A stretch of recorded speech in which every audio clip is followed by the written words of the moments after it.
Hey, this is Christian Roldan. And Jordan Morris from the Seattle Sounders Football Club. And you're listening to This is No Study at Dis. This episode of No Study at Dis is sponsored by Full Pull Wines, a Seattle-based wine retailer and proud sponsor of No Study at Dis since 2011.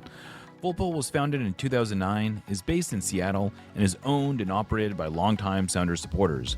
They offer the best boutique wines of the world to members of their mailing list, with special focus on their home, the Pacific Northwest. Here we go. Come on! Hey, O'Shan! Let's go! A sideline fry! The Seattle Sounders have done it! MLS Cup winners! Here comes Rangers through the middle to crown it for Seattle! And now they truly can start the celebrations. It's the Sounders MLS Cup. Nico Ladero leaves absolutely no doubt!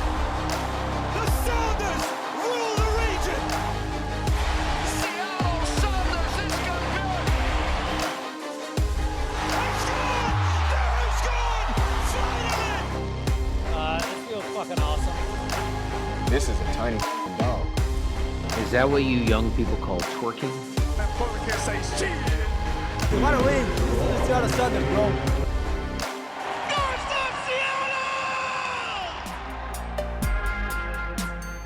Welcome back to the Mailbag episode for the week of, I guess, week 2, we're going to call this, for the Sounders. This is No Study at Dis. I am Jeremiah O'Shan. Joining me today is Tim Foss. Once again, thank you for joining us, Tim. Yeah, of course. It's always a pleasure. So just as a reminder, all these questions these days come from our Discord, and to become a member of our Discord, you have to be sort of at our second tier of membership, which is now $80 a year, or I don't know, $7 a month or something like that. I don't honestly remember off the top of my head, but if you want to get your questions answered, just join our Discord. There's an area for that where we answer them. I think we're making this one available to everyone. I don't know. I can't remember what our policy is in general, but this is a fun little thing that we do. We're going to try to do it. You know, I don't know if we'll do it every week, but we'll do it on occasion. We took a bunch of questions this week. Before we get started, though, I just wanted to talk really briefly about this crazy situation that's going on with the Portland Timbers and their sponsor. Tim, this is best I can tell. What has happened in the last day? I think all in the last day this is happened, or in the last few days. The first thing that happened was the Oregonian wrote a story about this really wild story that is related to the owner of the sponsor of the Timbers shirt sponsors owner or CEO. And basically it's this, I won't get into all the details. It is totally from a soap opera, but at the end of the day, one guy is accused of a crime, and he says that he has all this info on the CEO that includes sexual harassment and these other kind of things. And then as a result of this, the story comes out, and then almost immediately the Timbers are like, "Oh yeah, the sponsorship is over. We're gonna take the Dobella name off of all our shirts. We're not gonna sell them anymore, and we're gonna, I guess, refund. I presume they're gonna refund the money. I don't really understand. This is just a crazy, crazy story." Yeah, I admittedly haven't done the full deep dive. I've just seen some of the highlights that people have tweeted or have been sent in group chats, and it really is like hard to believe.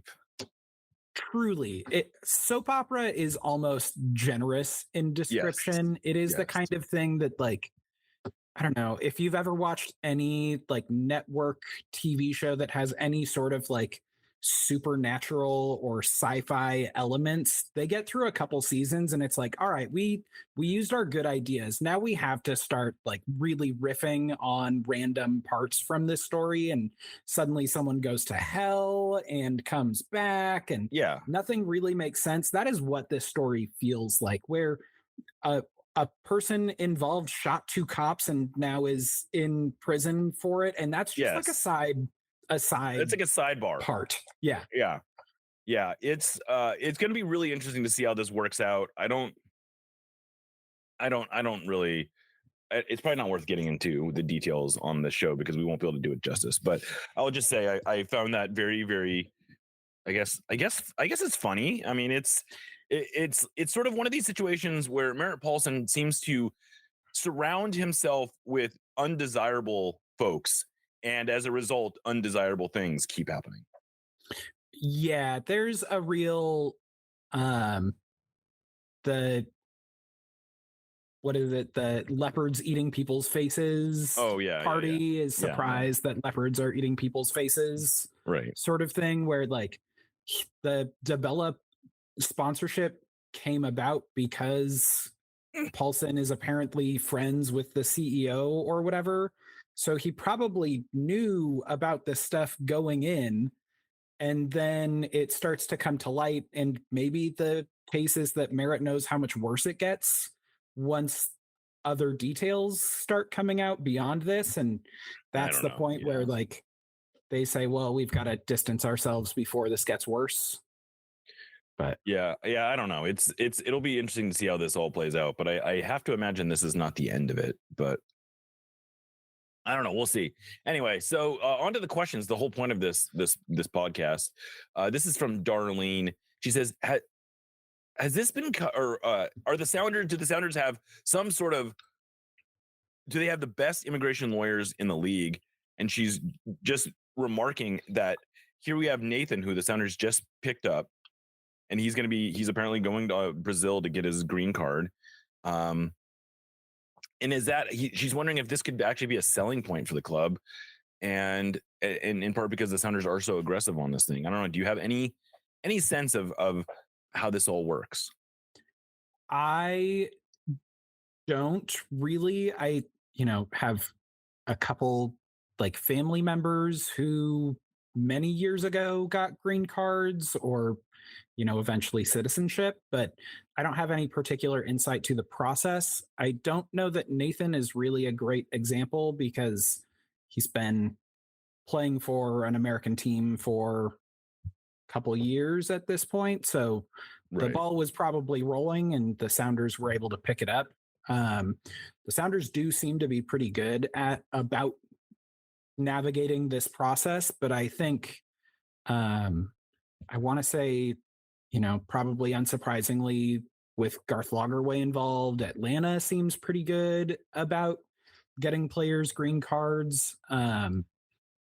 It's probably just one of those things that, smart teams invest resources in this part of like the backroom dealings that I'll bet a lot of teams are much better at this than you expect because we just don't really pay attention, except for maybe Nashville, who seem to buy international, or no, I guess Nashville sells international stuff. Right. So maybe they're really good at it, and like Charlotte is really bad.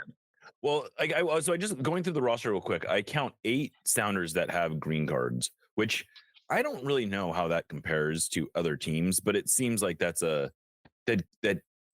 seems like a lot to me. Like it just have 8 extra international spots essentially on the roster. Now, a lot of these guys are, I think it also probably speaks to the Sounders tend to keep guys a long time. And the longer a guy is around, the more likely he is to be able to get a green card. So I would imagine that's probably part of it too.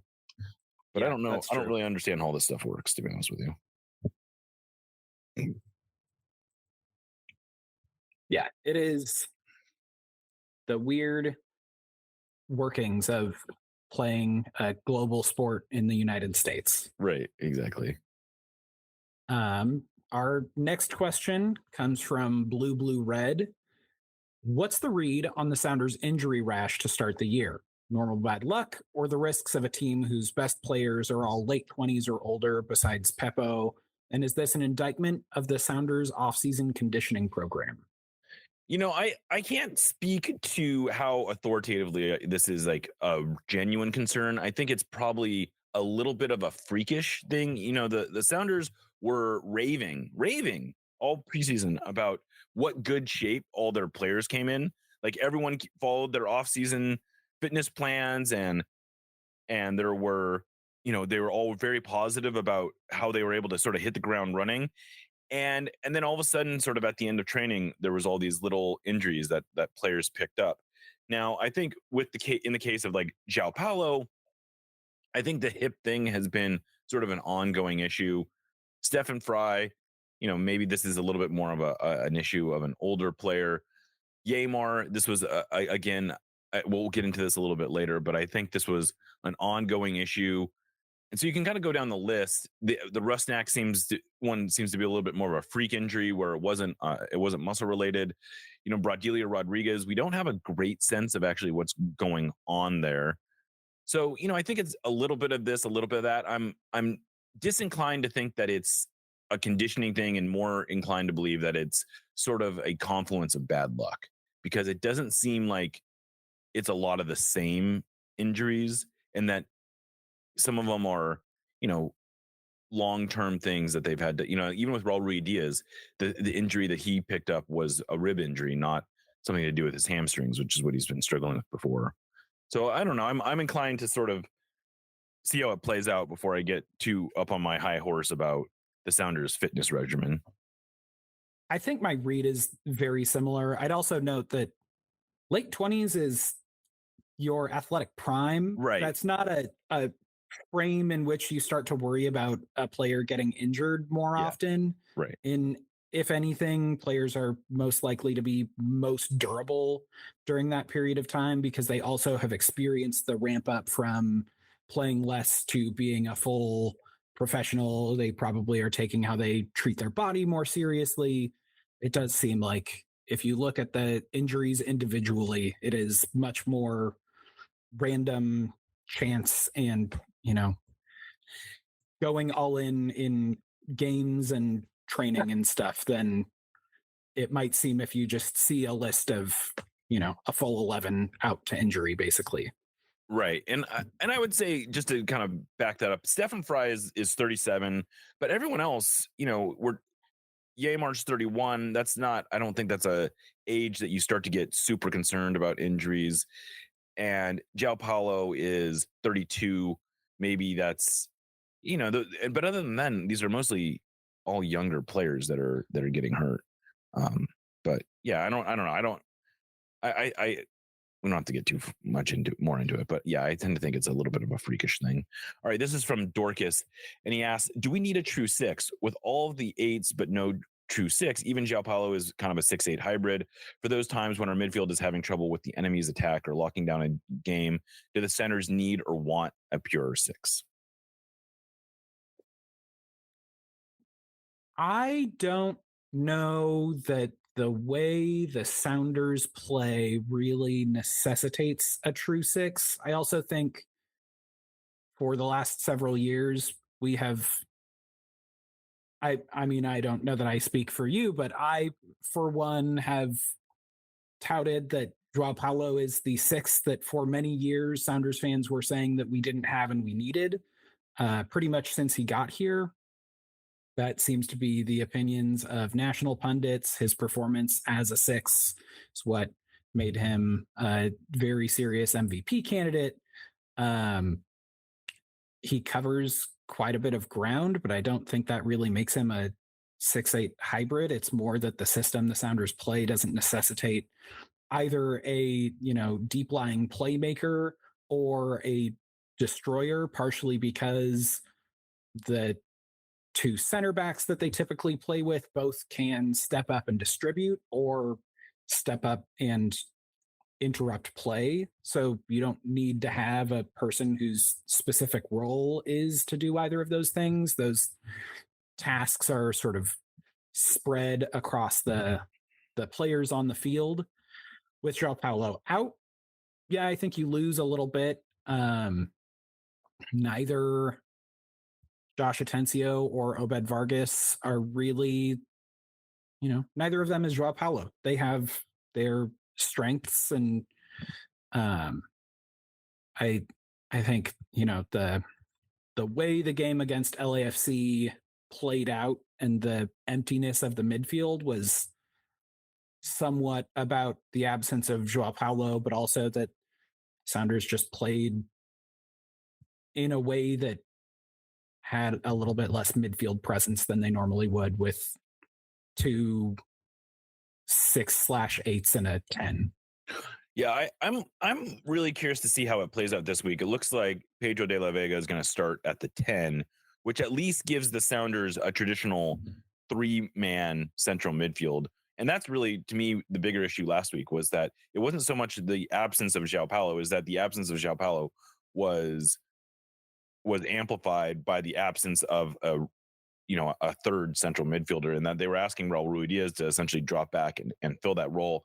And I think he did about as well in that as you could ask, but he is not a midfielder in any real way. Like he had 20, I think he completed all 21 of his passes, which is a lot for Raul Ruidiaz, but that's not the role that the Sounders want him filling. I don't think it's the role the Sounders should expect him to fill.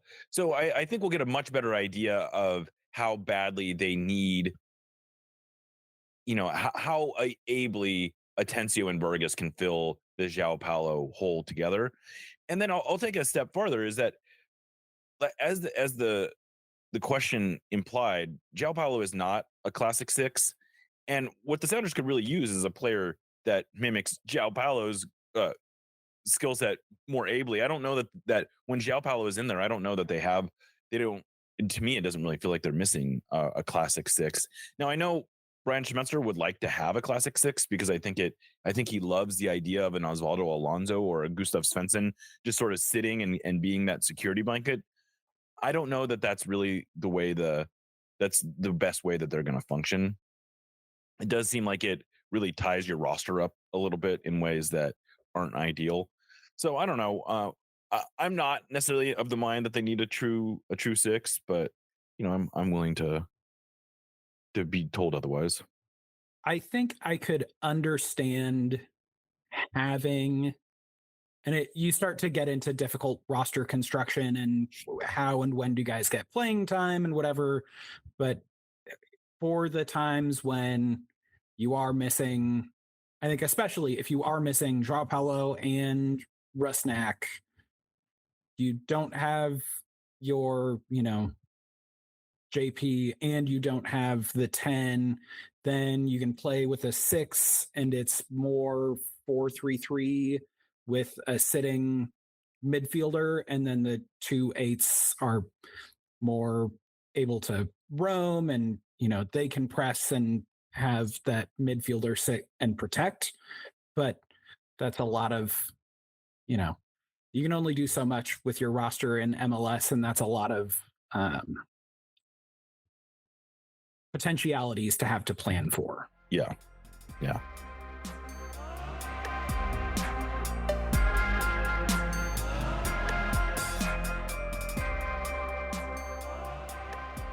So the next question touches back on something that you mentioned earlier. This one's from Carl. What's the deal with Yamar?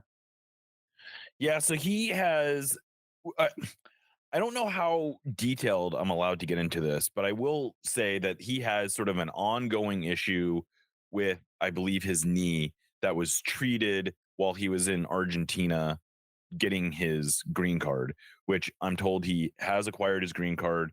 The Sounders haven't announced that yet for whatever reason. I guess maybe there's just no rush for them to do it. But he missed a bunch of training camp while he was getting his visa. And then he's also recovering from a procedure he had done while he was down there that was meant to treat this knee issue that he has. That is, I guess, similar to the treatment that Nico Ladero had done a couple years ago. So that's what's going on with him. I guess it's not. So it's a little unfair to say it's fitness. It's maybe a little unfair to even say it's an injury, but he is working himself back into shape. He's been in full training the last couple of days. And so I don't think he's going to come back this week, but I would not be at all surprised to see him come back next week. All right, this is the kind of stuff they brought Nathan in for. Right, exactly. Who then obviously left for Brazil to get his green card. But this is, right now it's feeling very smart that they still have Javier Arriaga around. This is from Too Old and Too Tired. Why don't they play Perry Como Seattle after wins? It used to always make me smile hearing that when leaving. That's a great question. I genuinely could not tell you. It could be a licensing thing, but admittedly, having been, in the press box for pretty much every game for the last several years personally. I don't remember the last time I heard it after a win. Um, so I didn't realize that they weren't playing it anymore because I just hadn't noticed. Yeah, I was going to say that maybe it's because they haven't won at home in a while, but they did win 2 playoff home games. So it's not as easy as that. And then yeah, it wasn't. So I don't know. I don't know the answer because I never even clocked it. But of course, you and I tend to be a little bit busy at the whistle, so maybe that we just aren't really paying attention. If the Sounders win on Saturday, you can rest assured that I will be looking out for this, and I will also ask around to see if I can find out anything. Yeah, we will keep our ears open. This one comes from Ken W. Is there really such a thing as a trap game, or is it a cynical projection we push out to provide cover in the event our team loses? If there's really such a thing as a trap game, what are the key elements, and are they typically consistent in each pre-match assessment? Does this weekend's match fit any of that criteria? All right. So I do think that there is such a thing as a trap game. I also think that this term is thrown around rather willy-nilly by certain people, basically meaning anytime. And I think some people think of a trap game as literally anytime you're playing a team that you feel like you should beat. And that does not feel to me at all like what a trap game is, or every game by that metric is sort of like a potential trap game. And I think to me of a trap game is you have a cup final on the weekend or in midweek, and you sort of disregard a game that's coming up before that because you are looking ahead to a future match.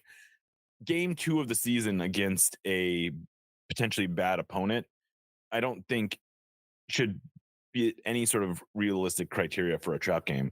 The Sounders should be looking at this game as something that gets 100% of their focus. It's at home. It's against a team they should beat. It's an in-conference opponent. There's absolutely no reason that they should overlook this game. And if they lose it, it's not because it was a trap game. It's because they did something poorly. So, yeah, I tend to think that it's just mainly an overused term, but there are definitely instances where I think it's fair to call it a trap game. I agree. It's definitely overused. I think it gets used a lot by, commentators who need to be able to give a reason for, an upset pick or something like that. A trap that is very obvious, like the second game of a season against a possibly bad team, is a really bad trap. If you are just thinking about the words involved in trap game, I think the other scenario for a trap game, aside from yours, is if a team is like on a not great run of form, they, not even necessarily a bad run of form, they're just not stringing wins together, and you get like overhyped to turn things around, and that, can bear itself in, you know, rash play, players getting yellow cards. Honestly, I think Sounders versus Timbers often turns into a trap game in that way, where like the players get over amped and, Leo Chu gets a second yellow card after having gotten one for taking his shirt off, and then he makes maybe a bad foul and the Sounders have to play down a man. Like, that kind of stuff is trap game stuff also, in just a different scenario. Yeah. I would say the two of my biggest pet peeves from commentators are using trap game almost every week and them asking the semi-rhetorical question, am I the only one who? And that's just me getting on my soapbox. All right. This is from another one from Ken. So speaking of this potential trap gameness, what's the realistic expectation for this weekend? Who plays that was unavailable last week? How long do they get? And do they get a start or come in the second half? Are Chu, De La Vega, Christian, and Jordan all adrift all drift compatible and able to move relatively freely and to some degree interchangeably in those top two lines of attack? I don't know that I have great insight into who will be available that wasn't last week. I don't I think we got, yeah, I don't think there really is anyone who's in line to be back for this one. Partially, like you wrote about yesterday, Andrew Thomas is going to start again. Maybe Stephen Fry could have come back, but Andrew Thomas played well enough that the team can give Fry another week to fully recuperate. I think a realistic expectation is a win. Yes. It's a home game against a bad team that is not good. Right. They were not good last year. They have not gotten better in the offseason. They got didn't they get smoked at home by Minnesota? Weekend? Yeah, Minnesota, who was missing Emmanuel Reynoso and Bongi. Which no disrespect to Minnesota, but they're a mess right now and not a particularly good team at the moment. The Sounders should absolutely be expected to beat Austin at home, even with the players unavailable. Are Chu, Pedro, Christian, and Jordan all drift compatible? Drift compatible. I don't know that there's been any group of players that really applied to since Oba and Clint, where, that was two of the best players in the league who seemed to absolutely love playing with each other from the jump. I don't really think that's going to be the case straight away with those four players, but I do think that they, especially with De La Vega in there, he adds a different dimension to that group of players that hopefully is able to get the most out of the rest of them. One of Mark Kastner's critiques of Chu is that for him to play well, the game really has to flow through him, and that's not and shouldn't be the case, especially with Pedro De La Vega in there, but maybe De La Vega's skill set allows for Chu to get isolated against a player on the run a little bit more often than he has been, even out of possession rather than just in transition. So hopefully his, forward movement when he gets the ball helps to get the best out of the other three guys around him. One of the things that are the guy who does the Sounder Hurt match ratings, Relio, he used to talk a lot about especially when Dempsey was here, and to a certain degree when Ladero was really at his best, was he talked about this gravitational pull that they have where defenses are just sort of attracted to them and sort of have to follow them around, and how that would open up space for teammates. And I can see that potential forming in a Pedro De La Vega. He seems like someone who is constantly looking to attack defenses, who's not very shy about going at opponents with the dribble. He's constantly with his head up looking to make that killer pass. And I can see how maybe that opens up the game a little bit more for a Leo Chu or even a Christian Roldan and Jordan Morris. And so in that way, I think that this, like I said earlier, I think that this entire personnel grouping is much more, I think we're gonna have a much better idea of what this team looks like. And I think it encourages me that even missing potentially 5 starters, that they're gonna have a starting lineup that honestly I would be perfectly comfortable with going into a playoff game with. I am not, like, as we sit here right now, I am not that worried about the Josh Atencio, Obed Vargas central midfield pairing. I'm not that worried about a Jackson Reagan, Javier Arriaga center back duo. You can go, and I'm definitely not that worried about the attack that features Leo Chu, Pedro De La Vega, Christian Roldan, and Jordan Morris, at least based on what I've seen in training and everything else. So given that they're, and I'm not really, I honestly think that Andrew Thomas will do a fine job. So, given all that, this could all blow up, but where we sit right now, I think I like where the Sounders are. And yeah, my expectation is absolutely that they should win this game. All right. Our last question from, and I might get this wrong, but Lemonkainen, I think. That sounds could be right. Great. Nailed it. This is a World Cup 2026 question. Yeah. How much should I start saving to go? For the 2010 World Cup, I spent about $60 per match with a 16 and 8 round game, closer to 80 and 120 for the 2014 World Cup. I spent about $80 per match with a 16 and 8 round game, close to 100 and 140. Right now, I am expecting 100 to 120 per match through FIFA, and knockouts in the 150 to 200 for round of 32 and round of 16. Yeah. Frankly, this commenter seems to have a much better idea of what pricing looks like because they have actually done this before. I would definitely expect this to be the most expensive World Cup in history. It's going to be probably the most attended World Cup in history. It's going to be, I'm expecting it to be pretty tough to get tickets. I know there was a lot of hope that the individual organizing committees would have like a way to reward the local season ticket holders to get tickets. I am not necessarily holding out a lot of hope for that. The discussion of that has been pretty hard to find ever since the initial sort of like hopes that were expressed early on, which I believe which I understand is sort of beside the question that is being asked here, and which is more about just how much is this going to cost. And I would think like my baseline for sure would be at least $100 to $120 to get in, and that's nosebleed type seats. And I would think 150 to 200 again seems like a reasonable expectation. I mean, I would imagine that they're probably going to do a lot of selling these things, and they're going to want to sell these in packages. And so Seattle has 8 games? That's right?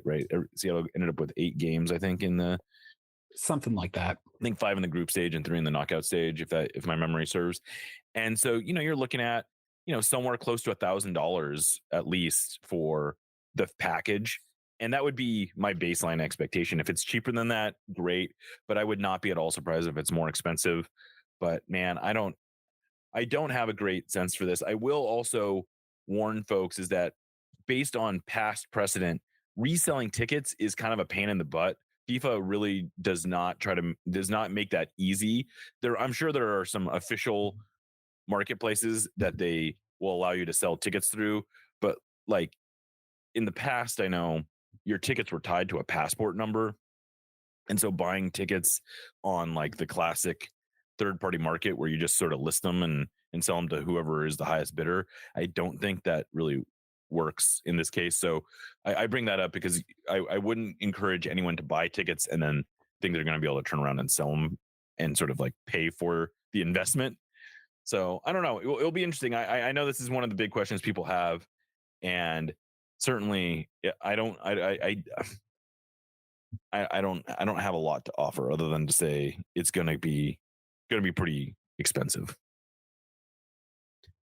Yeah, it's definitely a bummer that very exciting that the city is going to be a host city for the World Cup, and then you start thinking about like, well, if I want to go to a game, probably I'm going to have to, if you can't get a package just based on, I think it's the screenshots of single seats in the nosebleeds at Mercedes-Benz for an Argentina game in Atlanta, where it's like $300 for the get-in price for a single game. Like, just it's kind of heartbreaking. Right. But that is, you dance with the devil. You do dance with the devil. I know. I know it's my hope is at least that actual local soccer fans are going to be able to get into these games, which, with 8 games and 70,000 seats, you would like to think there's a lot of opportunity there, but we'll see.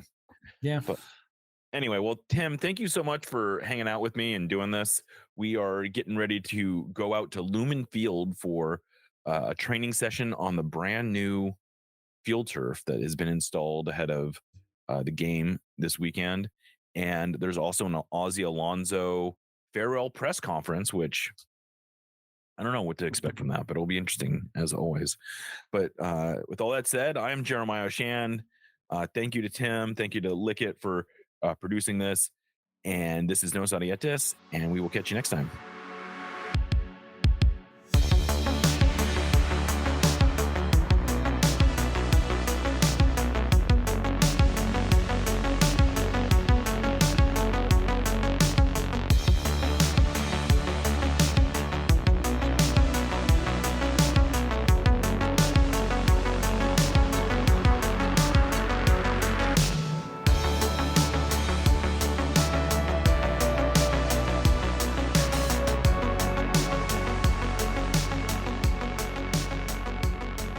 We love you. Let's win another one.